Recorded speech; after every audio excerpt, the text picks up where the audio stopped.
that you have gotten in the swing of things. This is day 10 of our 21 days of prayer and fasting. If you have your daily reading schedule, this is day 10. We read 1 Kings chapter 17 on yesterday, and we read out of the powerful prayers for all season. We read pages 77, and then today, whether you've done it already, we're supposed to be reading out to page 90, all right? And so, what better way to open up this our Bible study tonight than for me just to read out the pages of this, all right?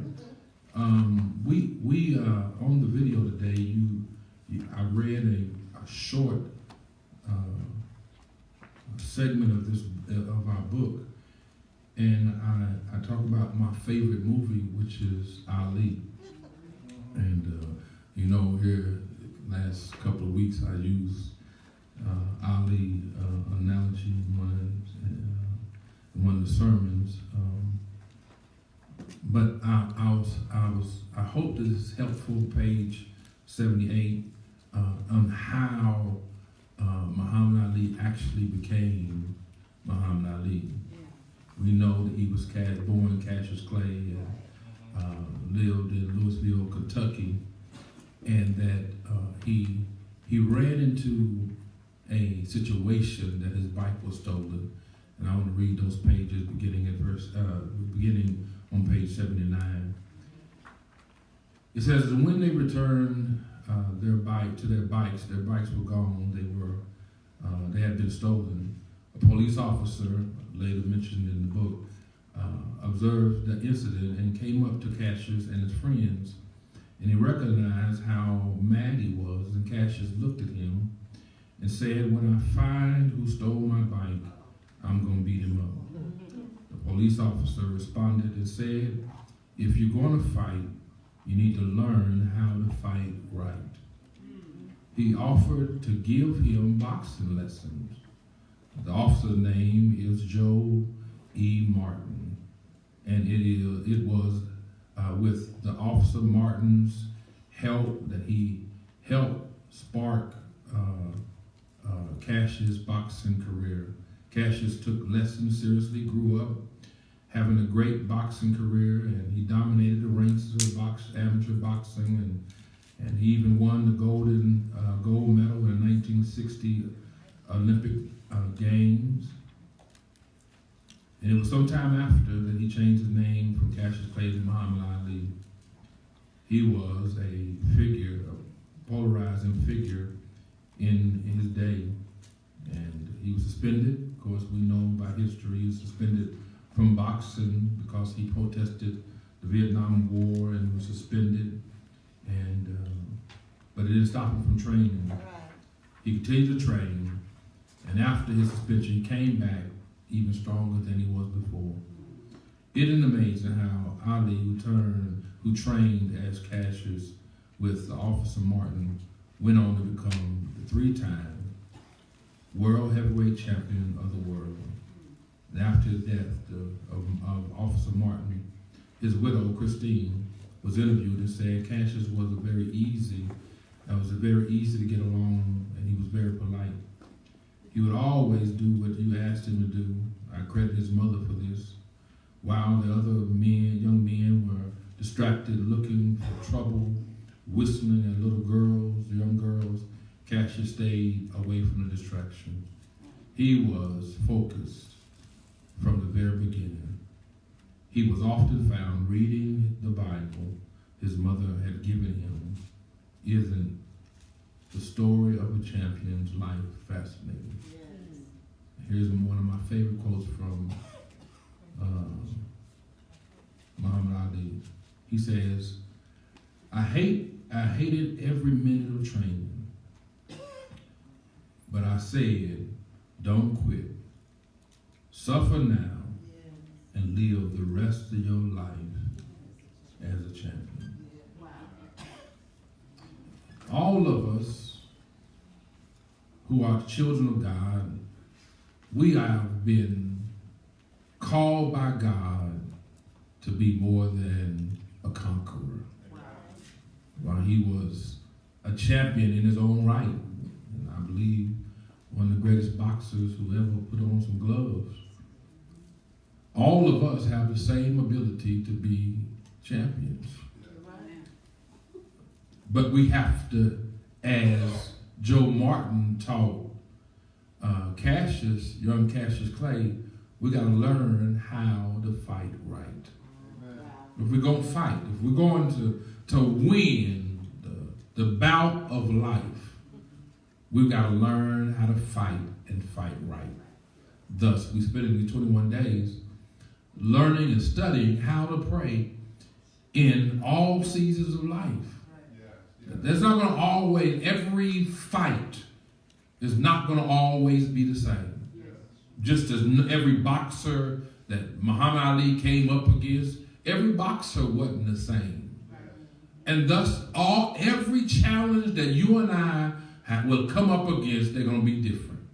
Somebody said, if it ain't one thing, it's another. Absolutely. But yet, he says that the outcome could always be the same.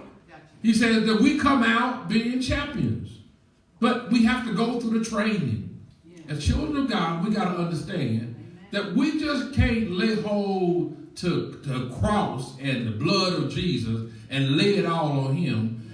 Once we're saved, we have to begin to learn about the blood and about redemption and about sanctification and about glorification. We've got to learn all of those things so we'll understand how we are going to win. Amen. People come to church and they go, well, my life is no better. But if I don't put any work to it, you can have a gym membership. Come on, somebody talk back to me. I ain't meddling, y'all. You can have a gym membership and not lose a pound. The only pounds that you're going to lose is when they take that draw out of your bank every month. That's the only how you're going to get lighter. You're going to get lighter when that membership gets taken out, and you'll get heavier if you don't go. The same thing is true when it comes to God and it comes to church and it comes to Christianity. So many people think because I go to church that makes me something. The only thing that makes us anything is through the blood of Jesus Christ. But then once we save, we got to understand what that means. Cassius said, young Officer Martin said, Cassius, you might want to fight. But you ain't going to have any success until you learn how to fight right. Until you get in the gym, until you train, until you get better, until you equip yourself in order to win the battle. God has given us the victory. God had already given Muhammad Ali that body.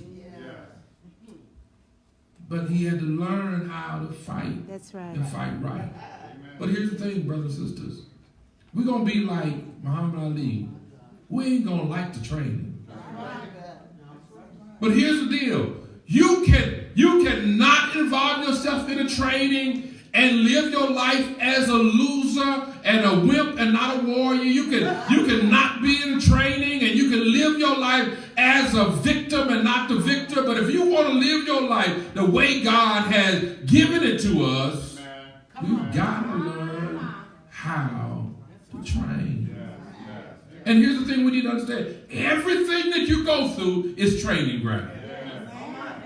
You try to figure out, well, Pastor, you don't know the stuff I've been through. I don't have to know the stuff you've been through. Right. If you've been through anything, it was God training you on how to get through that. And if you get through that, you get through anything. But you gotta train. You gotta train. You gotta build up some muscles. You gotta jump some rope. You gotta do some shadow boxing. You gotta punch the punching bag. You gotta get stronger so that when the battle comes and you're in the ring, you gotta be able to fight. Yeah, preacher. The devil got you against the wall. You got to learn how to fight. And tonight, as we allow Elijah to lead us in prayer tonight, we've got to understand that he teaches us how to pray in times of challenges. All of us are going to have some challenges in our lives. Anybody here witness to that? Now, we're going to have some challenges in life. If it's not your family, it's going to be your finances. If it's not your finances, it's going to be your health. If it's not your health, it's going to be your work environment. There's going to be a battle everywhere around you, and you got to learn how to stand still and hold your ground. If you're going to win, you can't take a day off. You're right about it. You can't take a day off. You take a day off, you're going to get weak. Because here's what you need to understand, brothers and sisters. The enemy ain't taking no days off. Come on, I'll just tell you one more time. Listen, the devil ain't going to take no time off. He ain't going to take no time off. He ain't taking no vacation. He ain't taking no hiatus. He's going to be on your trail 24 hours a day, 7 days a week. And the only way you're going to overcome him is that you got to train. I said to you on Sunday, here's what I said to you, and many of you lived it out. I told you, now here we are in the first 7 days of the fast, and that the devil will go turn up the... You're right about it. You're right about it. I ain't even got to go home with you. I ain't got to hear your testimony. I know what the devil's going to do, because he's going to keep doing what he's doing.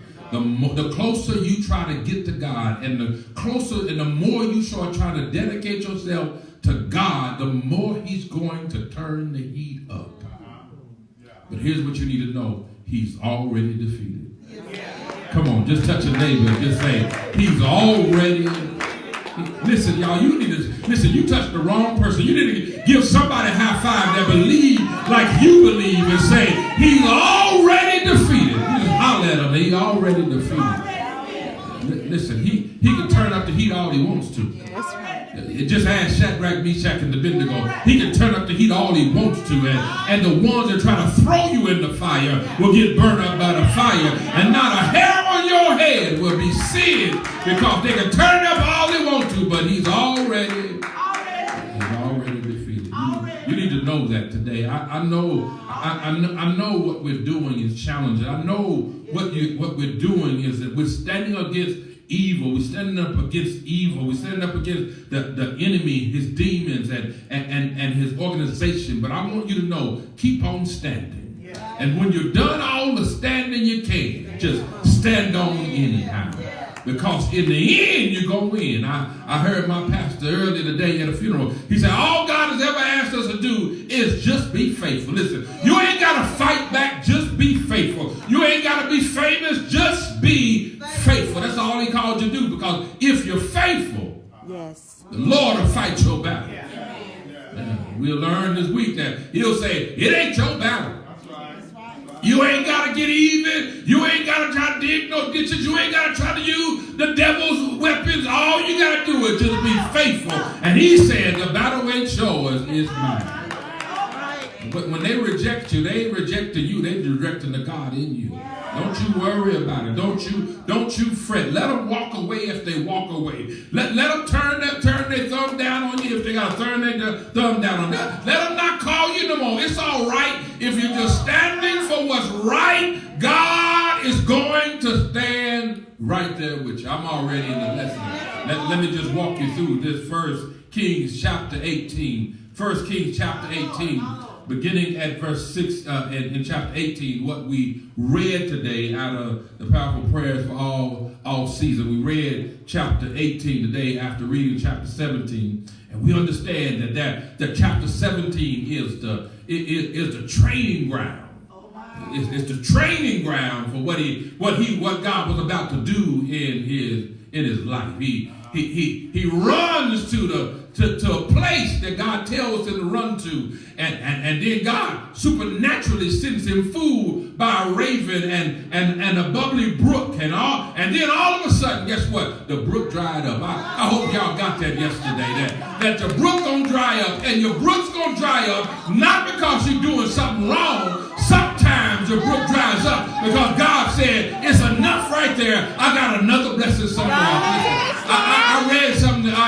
I read something the other day that said sometimes God changes the source so that you'll keep your eyes on the resource. That sometimes God will say there's a blessing going to come through here, but sometimes you'll start getting so attached to the blessing coming this way. God has to stop it from coming this way so he can then bring it this way. So you go, God keeps on blessing me. Anybody in here know he keeps on blessing you over and over and over again. He keeps on blessing you, and that's what he does. He sends him from the brook of Cherith and takes him to a widow in Zarephath. I love that. Sends him to a widow in Zarephath. You would think of anybody God was going to send him to. He wasn't going to send him to a poor woman who just had enough food to fix her and her son some cake so they could die.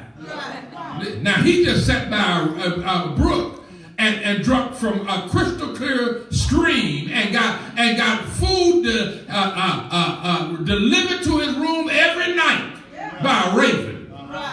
God cut that off and said, go to Zarephath and go find the widow who picking up some sticks. He goes and finds the widow picking up sticks, and he looks at her and he said, well, go get me some water and go fix me a piece of cake. She looked at him and said, man, we ain't got nothing. Matter of fact, I'm out here scrounging up some wood so me and the boy can eat our last cake and die. Can you imagine Elijah going, well, hold on, Lord. You done stopped the raven from the living room service. You done cut off the water service. And you're going to bring me to a woman who's on her last. Here's what you need to know about God. That even when you on your last, it ain't healed. The cattle of 1,000 hills belong to him. That everything, every blessing flows, every good and perfect gift Yes, sir. from him. So God sends him there for some more training. As if the brook wasn't enough training. He sends him to Zarephath for some more training. After he handles the meal and the oil situation, then the situation goes from bad to worse. The boy dies. Come on, y'all ready yesterday? Y'all don't say amen. And what did he do? He prayed and the boy got up. God was getting him ready to be a champion. What you got to understand is while you're going through stuff, don't you allow these people who don't understand the theology of God to try to tell you that if you're going through something bad, that means God ain't with you. You need to understand that God is with you even in what looks bad, because what God is doing is that God is mixing some ingredients together in order to bring you out something sweet. He might have to put something sour, something bitter, something bad in it, but when he mixes it all together, I wonder, do I have anybody in here who understands that God has done that in your own life? He's taken some bad stuff and mixed it together and made something good out of it. That's what he'll do. He'll do it, and God is just training him. And so there he is as he goes back to Ahab, and Ahab meets him in verse 17 of 1 Kings. And here's the meeting. The meeting is between Elisha and Ahab. It's an interesting one, isn't it? Because Ahab is the king of Israel. And he is chosen to lead the people. Watch this. He is chosen to lead the people away from worshiping God to worship false gods. You gotta watch this. This is a major trick of the enemy. Yes, sir. That there will be those who will cause you to begin to and lead you to begin to worship things that are away from God. Right. The king of Israel, chose to lead the people of God away from God. The king of God's chosen people, Israel, made the determination that he was going to lead the people away from worship. You need to understand That's what the enemy is always after. He's always after our worship. I don't have time. But if you get some time, start studying who Lucifer was, and you'll understand why he's after praise. He's after the worship. Listen, he don't mind you coming to church as long as you worshiping him and not God. He don't mind you studying as long as you are worshiping him and not God. That's why worry and worship is same. Yes. When you worrying, what you're doing is you worshiping whatever that is. That's why it's so easy for you to do it, because we were designed to worship God. And if you're not worshiping God, then you're worshiping something else. Come on, somebody talk back to me. Elijah, on the other hand, watch this. Elijah, on the other hand, is not putting up, watch this, with this idea of the king of Israel leading the children of Israel away from the worship of God to worship false idols. Elijah, on the other hand, knows nothing about compromise. And I need to stop here long enough for you to understand, don't you compromise. Don't you compromise. You got to totally sell out to God. You can't straddle the fence when it comes to this. Because you're either on God's side or you on the other side. That's all. It's all on God's side or you on the other side. If you got any part of your body on the other side, that's what side you're on. You can fool yourself into thinking that you on both sides, and all that is that you are making an assumption, and I don't want to have to tell you what happens when you assume. Elisha is totally sold out to the will of God for himself and guess what? And his nation. Elisha, as we all know, is the one who pronounced the drought that has nearly destroyed Israel and has taken the lives of thousands of people. So why doesn't Ahab just go on and kill him? I think he doesn't kill him because he begins to realize that if Elisha is the one who pronounced the drought, yes, the only way the drought's going to be lifted is if Elijah prays. And therefore he must indulge this man that he despised so deeply, so much so that in verse 17, y'all look at it, what does he call him? Ahab, when he saw Elijah, Ahab said to him, is it you trouble of Israel? When Ahab sees Elisha, he accuses him of troubling Israel. This word refers to him stirring up or causing disturbance. But when you keep studying the word, it brings a much more sinister connotation to this troubler. This means a snake or a serpent. In other words, Ahab is calling Elijah a snake. Ahab fails to realize that while he is called Elisha, watch this, a troubler of Israel, he was the real cause of the trouble. Come on, y'all missed it. I told you earlier that Ahab had began to lead the people away from worshiping God. Elisha was a no-nonsense prophet that said, we're going to stay with God. So Ahab looked at him and said, ain't that how it is? That the folk that cause the most trouble in church are the ones that had the best name. But the ones who stand on God's side are the ones that cause trouble. That's because it's flipped. Because if you stand for what's right, many of us will shrink when we ought to be standing for what's right. Yes. Many of us will go with the crowd and go with our peers rather than standing up for what's right. You're right about it. You need to understand, if I got to stand, I'll stand all by myself. If I'm going to stand with the Lord. So it is with this man of God. Many times what has happened in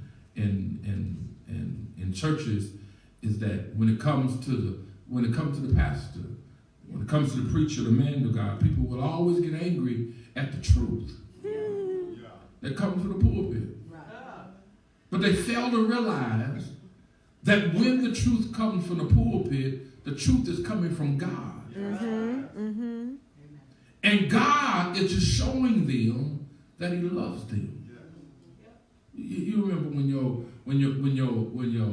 your mom or your dad, they used to get on to you.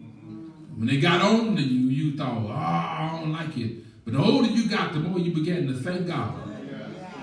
Can I tell you why? Can I tell you why you get angry? Can I tell you why your aunties and your cousin them had decided to go home and stay? Because they decided that they sin and their lifestyle and the world, the flesh, and the devil is more important than their relationship with God. That's why people get mad and walk away from church. They can say whatever they want to say about church hurt all they want to. But most of the time it comes down to truth. Can I give it to you? You can read it when you get home. Write it down. John chapter 8, verse 31 and 32.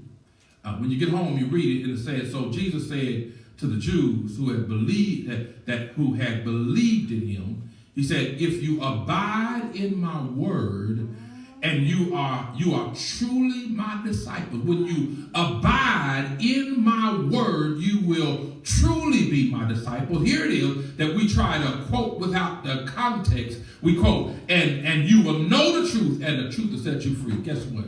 There's been a whole lot of times when you're going to be corrected by the word of God that's been preached from this place. But when truth is the only thing on the menu, you ought to take the truth and you wrestle with the truth until God shows you you're wrong. You're right. You get mad. You get angry. You ought not get angry at the preacher. You ought not get angry at God. You ought to just see God working on you. Challenging you in some area of your life. I knew y'all were going to say amen about that, but here's what you're going to shout about in a minute. Now you're going to shout about the fact that if you ain't challenged by God, it's because you have become too callous when it comes to God. When you become so callous from God, God can't tell you nothing. I don't never want to become so callous to God. Amen. That I can't feel his gentle touch. You're just like your parents. My mother would say, if you learn how to holler on the first licks. Right. I had an older brother. Sometimes he'd be like, I ain't gonna cry. And as soon as I'm gonna start screaming the moment I get the lick. And I knew that if I start screaming, Mama have mercy on me. My older brother would go first, and he would try to stand there as long as he wanted to and grit his teeth. And he knew it was hurting. But he was like, I ain't going to cry. Listen, I learned how to cry. Listen, you got to learn how to cry to the Lord when the Lord corrects you. You got to learn how to fall on your knees and say, Lord, it's not my sister, not my brother, but it's me, oh Lord, who's standing in. Maybe you ain't never had to fall before the Lord, but I've had some time in my life where I've had to fall before the Lord and say, Lord, I'm sorry.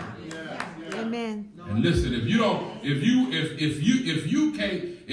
need to be broken, guess what? God knows how to break you. Listen. In this book, I write a chapter about Jonah. God knows how to break you. He'll prepare something just to break you. You know, the Bible said that God prepared a great fish. Listen, he didn't all of a sudden just snap his fingers. No, he prepared a great fish, especially for Jonah. Don't you fool around with God, so God has to prepare a trap for you in order to correct you. That's good. Verse 18, here it is. And he answered, I'm not troubled, Israel, but you and your father's house. You see, Ahab points the finger at Elisha. Elijah turned back and said, oh no, let me tell you who the trouble is. The trouble is you and your father's house. Because why? You have abandoned the commands of the Lord and followed Baal. Elijah responds to the accusation. Here's what he said. He looks him square in his face and he tells them the truth. We are living in a time where people would rather believe a lie than the truth. They'll rather go to a church where they'll be lied to Sunday after Sunday rather than coming to a church where they can hear the truth. Tell me the truth. It might hurt my feelings, but tell me the truth. Yes, sir. I might get mad, but tell me the truth. I don't want nobody lying to me, telling me I'm living better than what I'm living. If there's some stuff I need to correct, help me to know what the will of God is. Wow. Look what happens. All of this is happening. Why is the drought coming? Why is all this happening? I want you to write it down. You can read it. Verse 37. Answer me, O Lord, that the people may know you, O Lord, our God, and that you have turned their hearts back to you. Why are there thousands of people dying in this drought? Why are there animals dying? Why is the nation in drought? It's because God is calling their hearts back to Him. Yes. You see it? I told you that Ahab began to lead them into a worship of Baal. And God says, you got to turn back around. God said, you got to turn back around. And so when Elisha prays for rain, he prays when he prays, Elijah prays that God would answer the prayer so that people would know that God had turned their hearts back. Here's my point tonight. Why is it that people forget that there's a price for sin? Yeah. Why is it that we've come to a place in church history where the preacher's no longer talking about that the wages of sin is death? Yeah. So people are going around trying to figure out why God is punishing them and not blessing them the way they need to be blessed. And then they start blaming it on the devil when in fact it ain't the devil, it's God. Because the wages of sin is death. When we make wrong choices in life, and there ain't no need of wondering what's going on. Don't be surprised about the discipline of God. Because after all, isn't that what He promised to do? Hadn't God promised? Maybe y'all ain't ready. Maybe God promised that if you are healed, He gonna keep His hand on you. That's right. But sometimes He ain't holding His hand; He's using His hand. Good God Almighty! I know y'all wasn't gonna shout on that. Just write it down. You can tweet it or you can Facebook it later, and you can shout about it, and you can act like you the one that said it. That sometimes God gonna always hold you in His hand if you belong to Him, but sometimes He ain't holding your hand; He's gonna use His hand. You don't believe me? Hebrews chapter 12, verse 5 and 11 talks about how He handles His children. And He says, if you're not being handled by God, no, you don't belong to Him. Yep. He said you can come to church and be an illegitimate child. You can sing in the choir and be illegitimate. You can be working ministry and be illegitimate and not be the Father's child.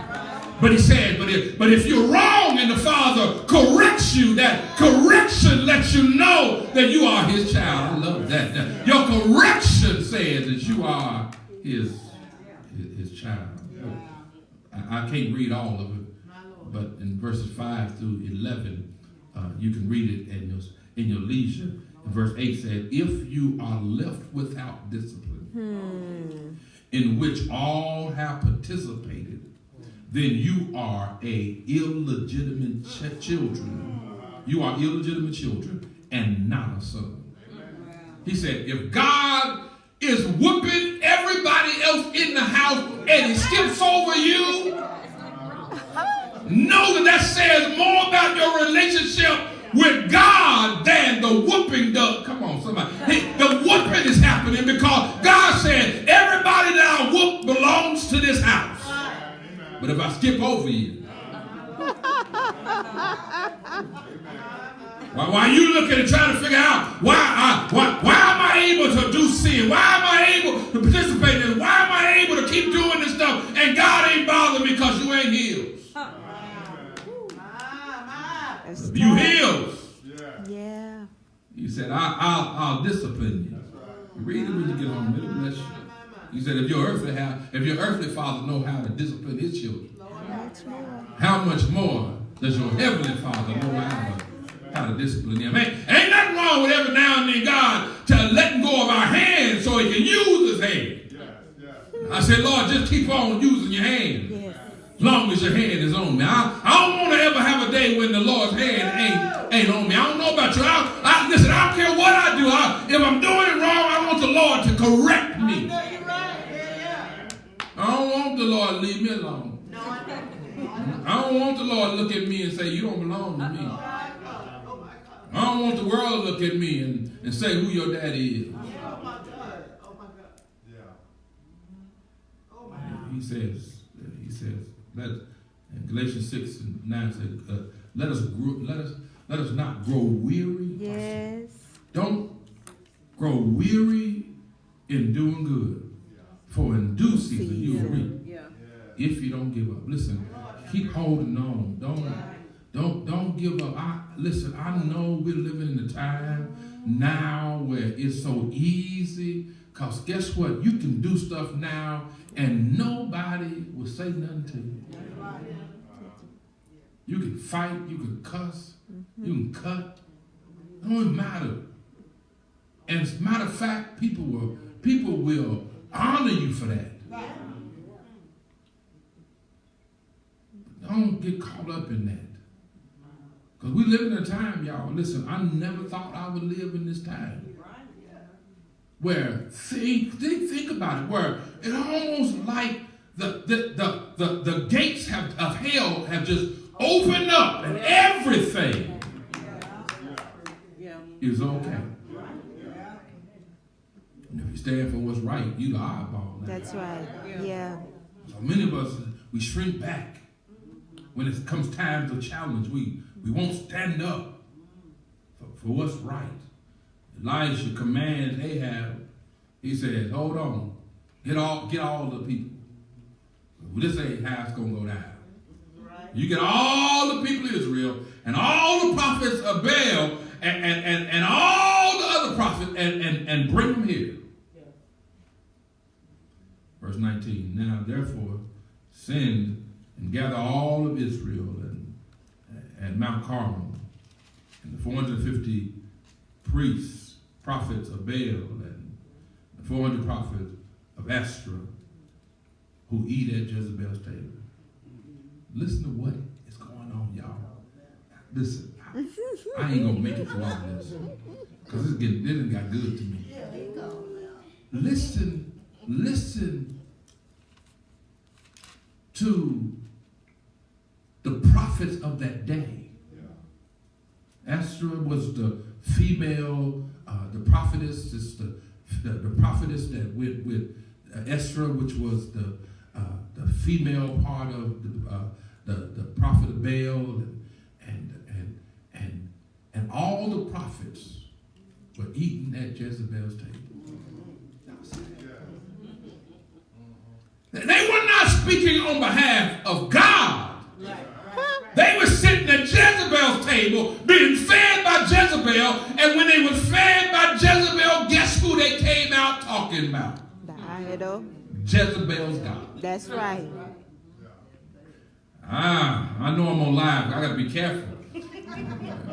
Because some of this stuff that we've seen from these evangelicals, they are talking, but they're eating from Jezebel's table. Gotta be careful when they're standing up in their pulpits declaring what's wrong and trying to declare that it's right because they're eating from Jezebel Trump's table. Come on, preacher. Y'all know me. They eating from his table. Only some of us will bite the hand that feeds us. But you know they'll be loyal to the hand that feeds them, putting money in their pocket. Look the other way when they do wrong. They'll celebrate those, but here these over 900 prophets were eating at the table. That's where they had their meeting. That's where they had their conference meeting. That's where they had their Bible study at Jezebel's table when they ate. Jezebel was feeding them good. And here they are. He said, bring them all. And so Ahab sends for all the people and gathers all the prophets together.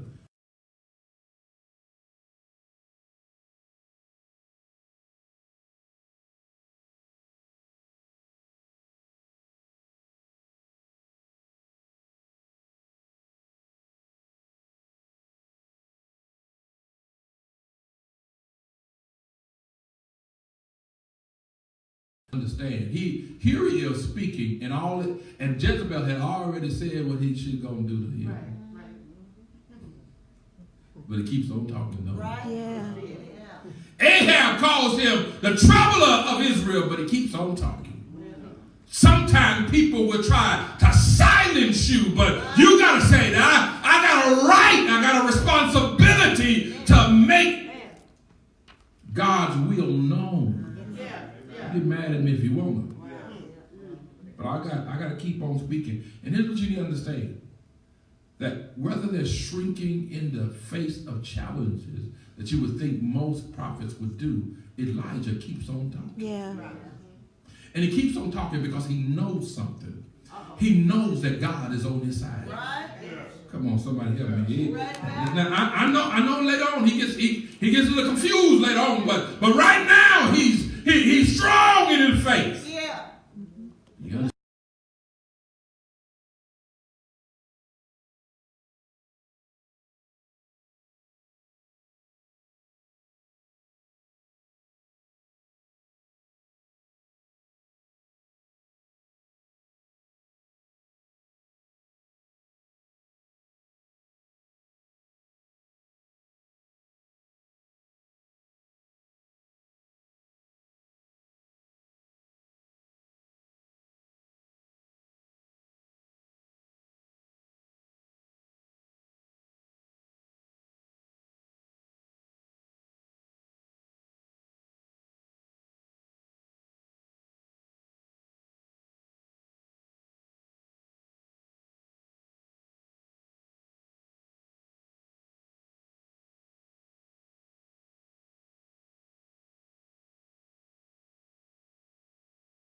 Towards the prophets, and he turns his attention to the people.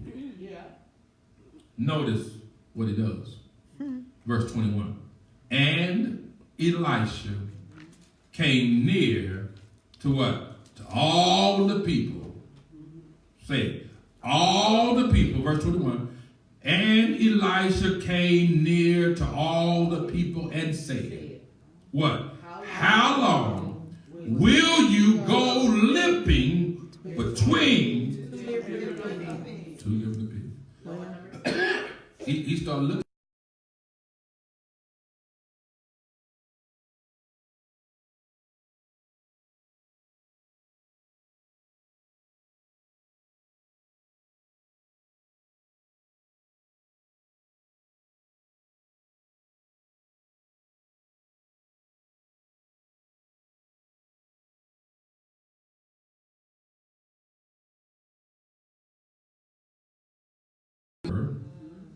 Or how long are you going to vacillate between Yes, yes. the two ways of living? Yes. Almost sound like God in the book of Revelation, don't you? Y'all remember when he said, I'd rather for you to be hot or cold. That lukewarmness made me sick. Lord have mercy. He said, he looks at the people. He don't talk to the prophets because the prophets were already prophets of Baal. They had already sold out. When they sat at Jezebel's table, they had already sold out. Why are you sitting around listening to people who've already sold out to the devil? Why are you sitting up having a conversation Well, with people?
He wants you to think that, oh, it ain't going to never happen to you, and it's going to happen to you.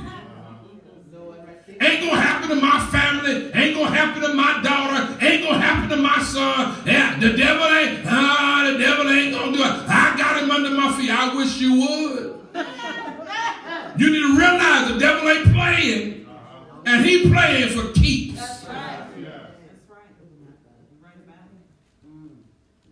He said, how long are you going to do this? What is he saying?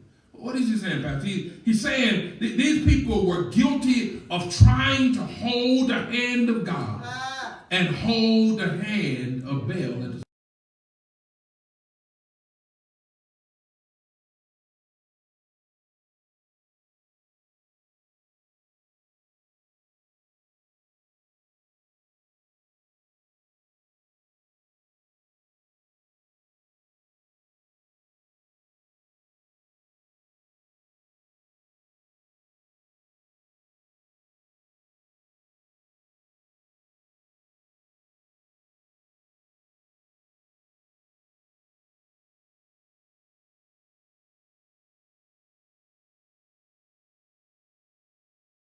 them by their shoulders and their cheeks and shake them and say, how long are you going to limp between or vacillate or waver between these two things? These two words, how long, indicates that this has been going on a long time. Quite a long time. Matter of fact, if you read the Bible will tell you.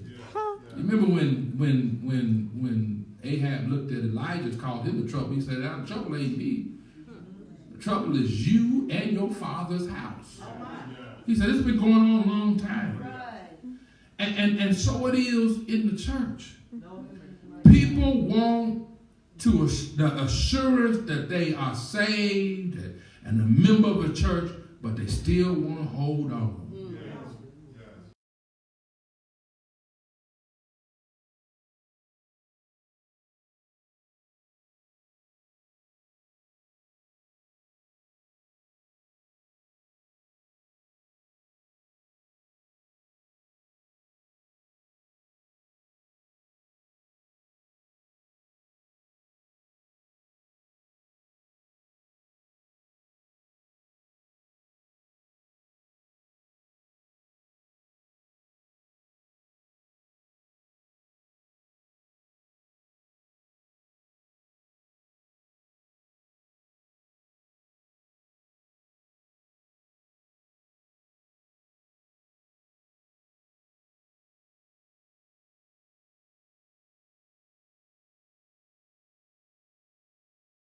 and go sound asleep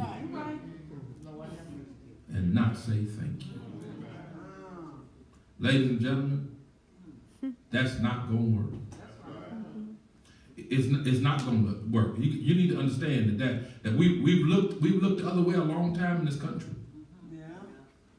When you start looking at the landscape of this Christian type of entertainment that go on and say they're so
the gods of this world, and you want to come to church trying to figure out why there's no connection. Right. I do a lot of my worship music. I found on YouTube, so I found music. The song we sung tonight is one of the songs I use this week for my devotion and Give Me You. And so I got on early today to play the song, and I saw Steve Harvey, and Britt and I become old men. We go home and we watch Family Feud most evenings, and sit up and root for the family. Y'all know the family we always root for. We root for the family, And be mad when it's 2 o'clock. and so I saw him, so I clicked on it. And it wasn't Family Feud where you get to laugh at the people that get the wrong answer and stuff like that. So we watch it so we can laugh at the people that come up with these wild answers. Or they'll go and do, the where they get the 2 people and fast money, whatever it is, and they get 20, and he laughs at them. So we watch that. So I hit Steve Harvey, and it was the Steve Harvey show.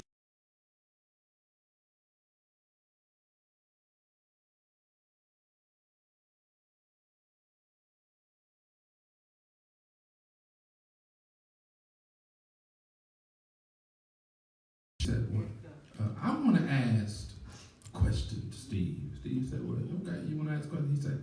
He said, "Well, I'm dating somebody, and I just moved to another city. And I moved to another city, and I like it that way. But the person I'm dating, he want to get married and everything. He said, I don't got a problem getting married, but I want to live in 2 different houses."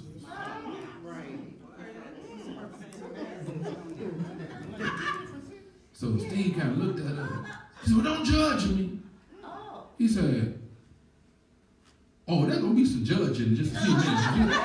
Give me all the facts." So she goes through this long litany of why she want to be married, but she want to have a house, and she wants her husband to have a house.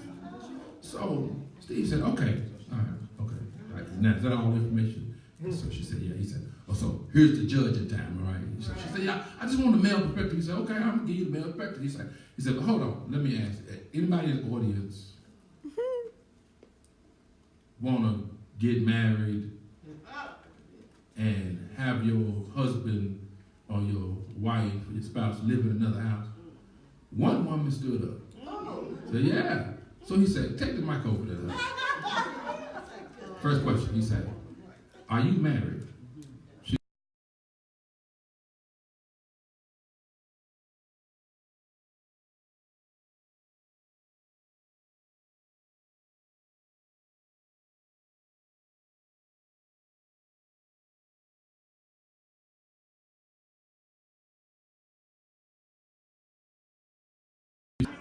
You cannot have two different houses. Come on, preacher. You can't have one for your idols and another for God. You can't live your life that way. And here's what was going on in Israel. They had the Church of Baal here, and they had the Church of God here. And they were decided to go on the first and third over here, and the second and fourth over here. He said, how long are we going to do it? Look at the next thing he said. Here's a quandary. Asking the question. Here's a quandary. He says, how long are you going to live between these two things? He says, watch the quandary. If the Lord is God, follow him. But, y'all see it? Yeah. But in Baal, then you follow him. There's a time when you're going to have to use it or get off. Well, Elijah presents the people with the problem. The problem is, he tells them that you contradicting yourself. He said, if God is Lord, then guess what? Baal cannot be.